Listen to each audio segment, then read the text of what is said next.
Comenzamos con la tutoría de repaso número 5 y ahora vamos a ver la unidad 5 de la materia, que trata sobre introducción a la teoría de conjuntos.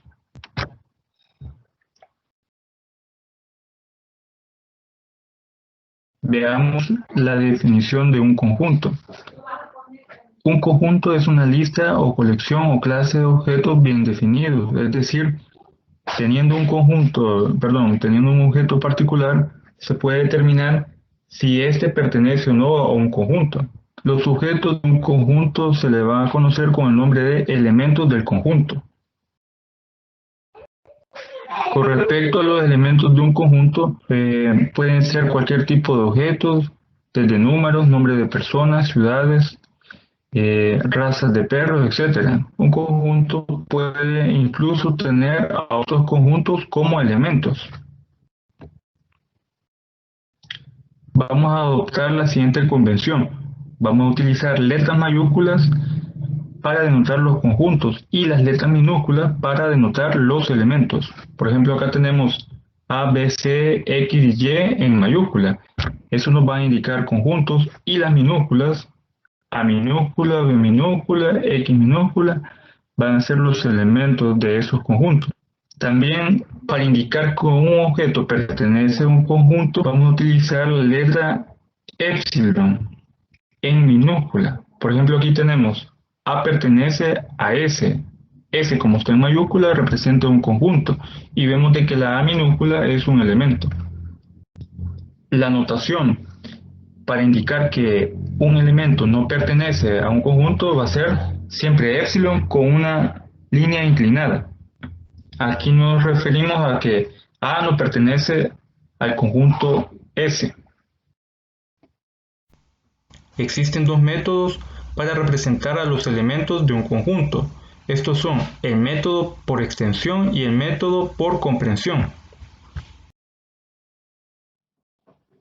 Veamos el método por extensión. Este describe un conjunto listando sus elementos separados por comas y encerrados en paréntesis. En este caso tenemos aquí llaves. Por ejemplo, veamos el conjunto A. Tenemos el conjunto A y tenemos los elementos 5, 10 y 15. Vemos de que están separados cada uno de los elementos por comas y están encerrados en llaves. Y aquí tenemos el conjunto B. Sus elementos son ciudades y están encerrados en llaves. Cuando veamos un conjunto con estas características, estamos viendo que el conjunto está representado mediante el método por extensión.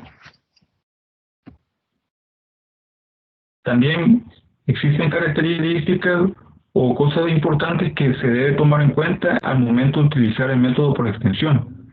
En primer lugar, el orden en el que aparecen los listados o que aparecen los elementos no importa.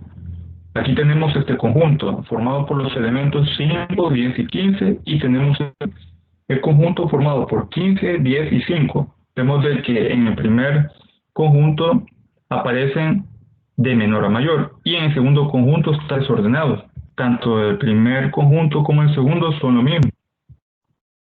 Ahora el segundo aspecto a tomar en cuenta en el método por extensión es de que el número de veces que aparece un mismo elemento no importa. Aquí tenemos el conjunto 5, 10 y 15 y tenemos el conjunto 5, 5, después 10, 15, 15 y 15. Vemos de que el número 15 se repite así como el número 5. Como en el método por extensión, los elementos, independientemente cuántas veces se repitan, no va a importar. Esos dos conjuntos van a ser exactamente iguales. Ahora veamos el método por extensión. El método por extensión va a describir el conjunto en términos de una o más propiedades que deben tener los elementos de ese conjunto. La notación para indicar el método de extensión en un conjunto es la siguiente. Tenemos un conjunto y va a estar encerrado la propiedad que debe satisfacer los elementos en llaves. Aquí nos indica X tal que, y aquí ponemos la propiedad, satisface alguna propiedad. Veamos este ejemplo. Para escribir el conjunto de los números enteros del 1 al 100.000, vamos a escribir de la siguiente forma. Colocamos el conjunto, que debe ser una letra mayúscula. En este caso hemos puesto la letra E. Luego abrimos las llaves y ponemos X tal que X y colocamos la propiedad que debe satisfacer todos los elementos de este conjunto. Es un número entero positivo y X menor o igual que 100.000.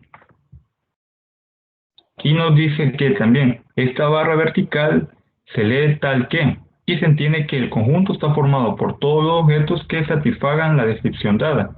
Aquí tenemos la descripción. Es un número entero positivo y X debe ser menor o igual que 100.000.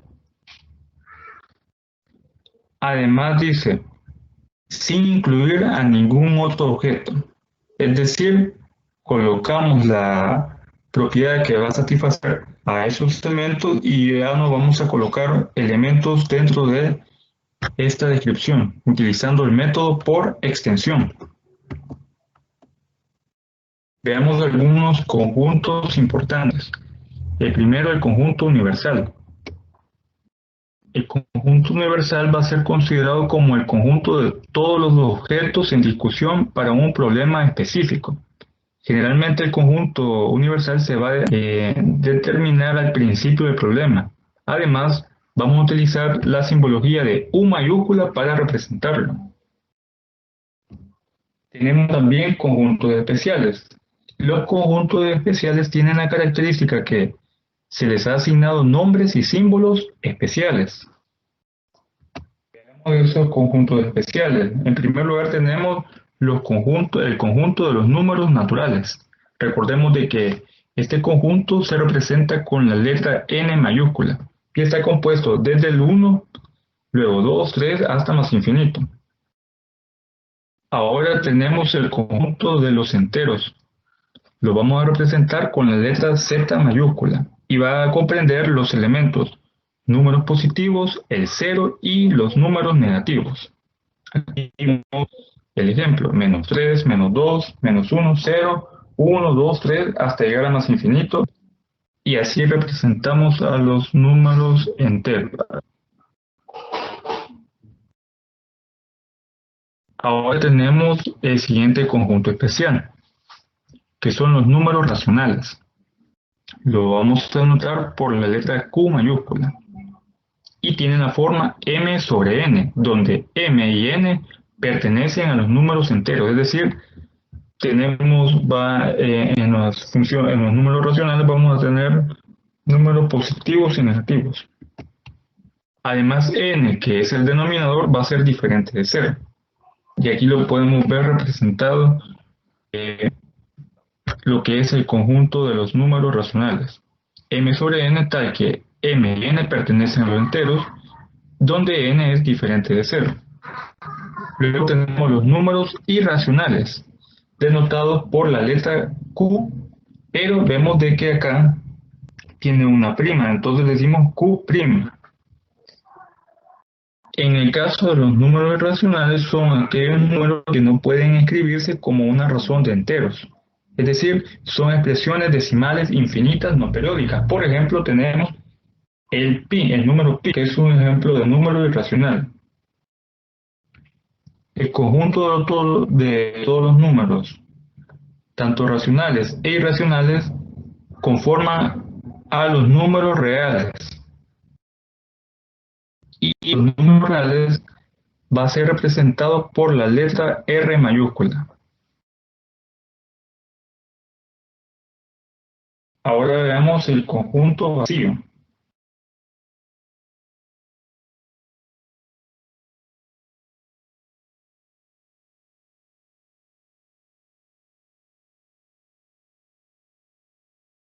El conjunto vacío está denotado por la letra escandinava, que es como un cero y una línea inclinada. Es decir, esto nos indica que el conjunto no tiene ningún elemento. Y veamos esta característica. Tenemos aquí el conjunto vacío y tenemos acá otro conjunto que vemos de que el símbolo del conjunto vacío está encerrado en llaves. Estos son dos conjuntos diferentes. El primero, que es este cero con la línea inclinada, es un conjunto vacío, como ya lo acabamos de ver. No tiene ningún elemento, pero el segundo, que es el símbolo del conjunto vacío encerrado en llaves, nos indica que es un conjunto pero que tiene un elemento. Por lo tanto, podemos asegurar que el conjunto vacío pertenece a este conjunto. Así que al momento de denotar un conjunto vacío debemos de tener ese cuidado. Si colocamos el símbolo del conjunto vacío entre llaves, estamos diciendo que existe un elemento. Pero si solo dejamos el símbolo del conjunto vacío, sí estamos diciendo que existe, que realmente es un conjunto vacío. Acá ya no es un conjunto vacío, sino que es un conjunto que tiene un elemento.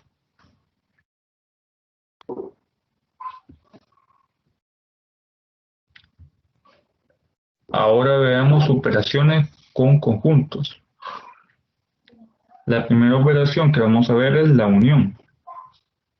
Dados dos conjuntos A y B cualesquiera, formar el conjunto de todos los objetos que son miembros de A o B. Es decir, la unión de A y B es un conjunto que se forma al unir los elementos de A y B. Y tenemos aquí la forma, cómo se representa la unión de A y B. A unido a B es igual a tener X tal que X pertenece a A o X pertenece a B. Este símbolo se lee como O. Ahora la intersección de dos conjuntos. En este caso, tenemos el conjunto A y el conjunto B. La intersección es el conjunto que contiene a todos los elementos de A y B, pero que son en común en ambos conjuntos. Y se denota por la siguiente expresión.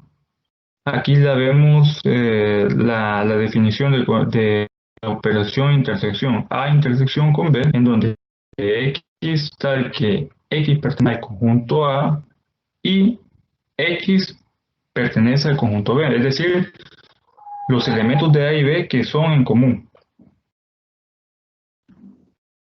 Ahora la diferencia. La diferencia de conjuntos se simboliza por A y aquí este signo menos B. Es el conjunto que contiene a todos los elementos que pertenecen al conjunto A, pero que no pertenecen al conjunto B. Formalmente se representa de la siguiente manera: A menos B, y aquí vemos la representación X tal que X pertenece al conjunto A y X no pertenece al conjunto B. Ahora veamos la diferencia simétrica.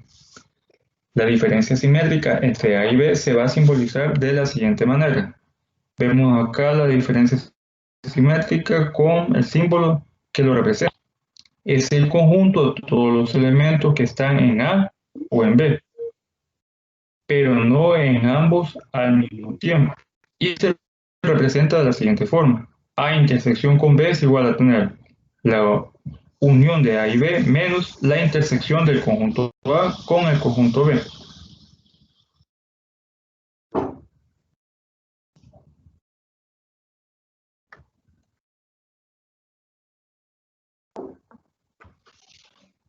Veamos ahora unos ejemplos. Tenemos el conjunto A formado por los elementos 2, 3, 5 y 7. Ahora el conjunto B formado por los siguientes elementos: el 2, 4, 6, 8 y 10. Y por último tenemos el conjunto C formado por los elementos 1, 3, 5, 7 y 9. Y se nos pide la primera operación, la unión de A con B, es decir, todos los elementos de A y todos los elementos de B. Recordemos de que al momento de unir todos los elementos, no vamos a colocar si existe el elemento 2 o el número 2 en el conjunto A y en el conjunto B solo lo vamos a colocar una vez. Entonces tenemos la unión de ambos conjuntos, 2, el 3, luego el 4, el 5, el 6, el 7 el 8 y el 10. Se nos formó la unión de A con B. Ahora la intersección de A con B, es decir, los elementos que tienen en común cada uno de los conjuntos. Como vemos acá, el conjunto A y el conjunto B, el único elemento en común es el 2, por lo tanto, solo colocamos el 2. Ahora la unión de B con C. Veamos el conjunto B y el conjunto C. La unión de B con C son todos los elementos de B con C y si aparece en ambos conjuntos aparece un elemento que se vaya a repetir, solo se va a colocar una vez. Entonces comenzamos. 1, luego el 2, el 3, el 4, el 5, el 6, el 7, el 8, el 9 y el 10. Y aquí lo podemos ver. 1, 2, 3, 4, 5, 6, 7, 8, 9 y 10. Ahora se nos pide la intersección de B con C, es decir, los elementos que tienen en común B y C. Veamos si existe algún elemento en común. El 2 y el 4 no está en C. El 6 tampoco no está en C. El 8 y el 10 no lo encontramos tampoco en el conjunto C, solo en el B. Igual, los elementos que están en C no están en B. Por lo tanto, el conjunto la respuesta va a ser el conjunto vacío. No lo vamos a colocar entre corchetes o entre llaves, porque si no estamos diciendo que existe un elemento en común que va a ser el conjunto vacío. Que lo dejamos sin llaves. Ahora veamos la diferencia del conjunto A con el conjunto B. Es decir, elementos que están en el conjunto A, pero que no están en el conjunto B.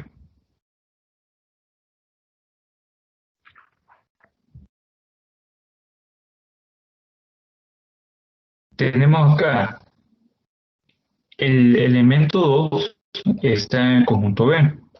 El elemento 3 no está, por lo tanto colocamos el 3. El 5 tampoco no está en B. El 7 tampoco. Entonces tenemos 3, 5 y 7. Ahora calculemos la diferencia entre B con A. Es decir, los elementos que van a estar en el conjunto B, pero que no van a estar en el conjunto A. Veamos los elementos del conjunto B. El 2 se encuentra en el conjunto A.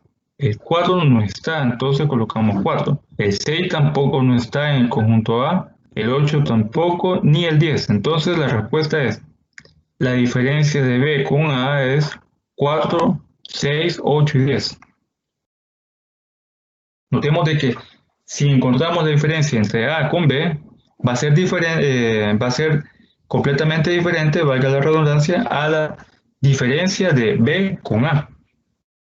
Por lo tanto, la diferencia entre dos conjuntos, si cambiamos el orden que vamos a calcular, por ejemplo, acá tenemos A menos B y aquí B menos A, no es conmutativa. Así que la diferencia concluimos que no es conmutativa. Ahora encontremos la diferencia entre el conjunto A y el conjunto C. Es decir, los elementos que están en A, pero que no están en C. El 2 no está en C, el 3 sí está, el 5 también y el 7. Por lo tanto, la diferencia de A con C va a ser 2, el elemento 2. Y ahora veamos la diferencia entre C y A, es decir, los elementos que están en C pero que no están en A. Recordemos de que la diferencia va a ser una operación que no es conmutativa.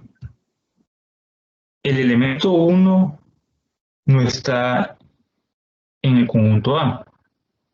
El 3 sí está, el 5 también y el 7. Los únicos elementos que no están en el conjunto A, pero que sí aparecen en el conjunto C es 1 y 9. Entonces los colocamos, abrimos las llaves y colocamos el elemento 1, el elemento 9.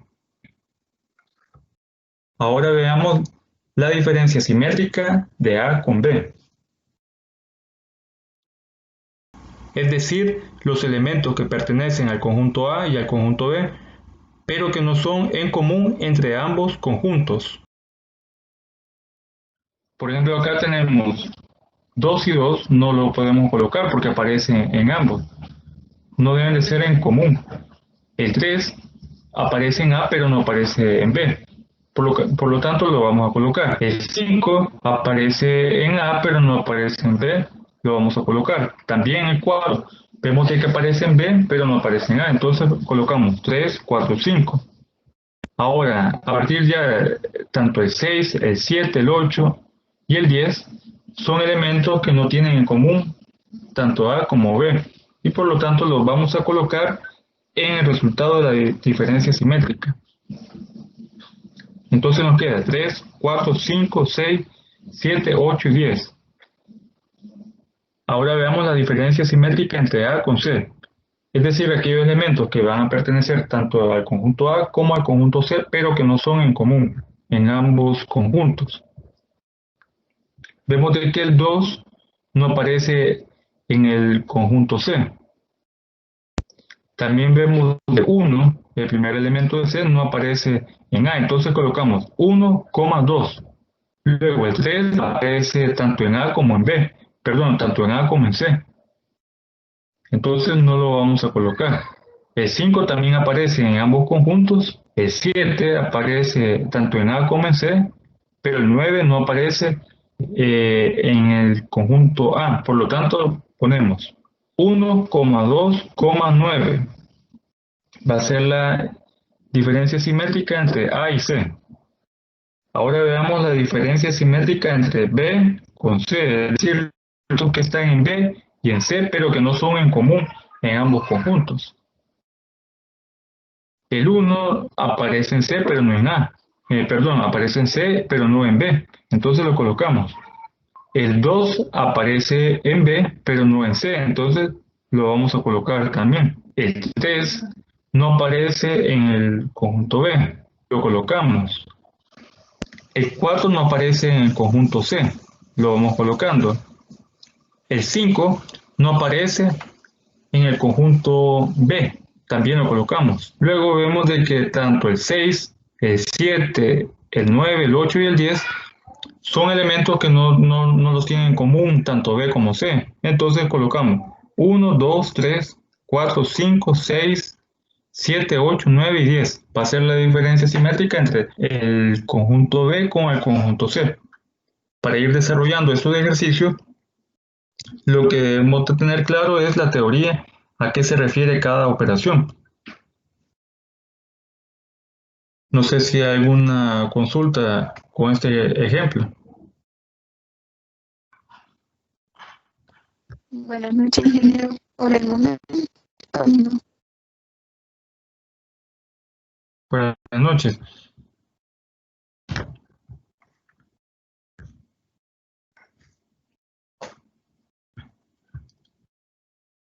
Bueno, si no hay consulta, solo comentar de que ya se encuentra el material de la unidad 5 en la plataforma y lo pueden ir leyendo. Esta unidad lo que requiere es un poco de dominio de la teoría para poder ir desarrollando los ejercicios. El día sábado vamos a profundizar en estos temas y cualquier consulta la pueden hacer a través de los diferentes medios, tanto el correo electrónico como la plataforma.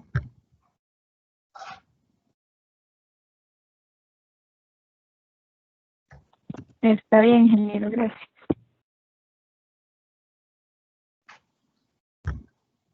Bueno, por el momento esto es todo. Feliz noche.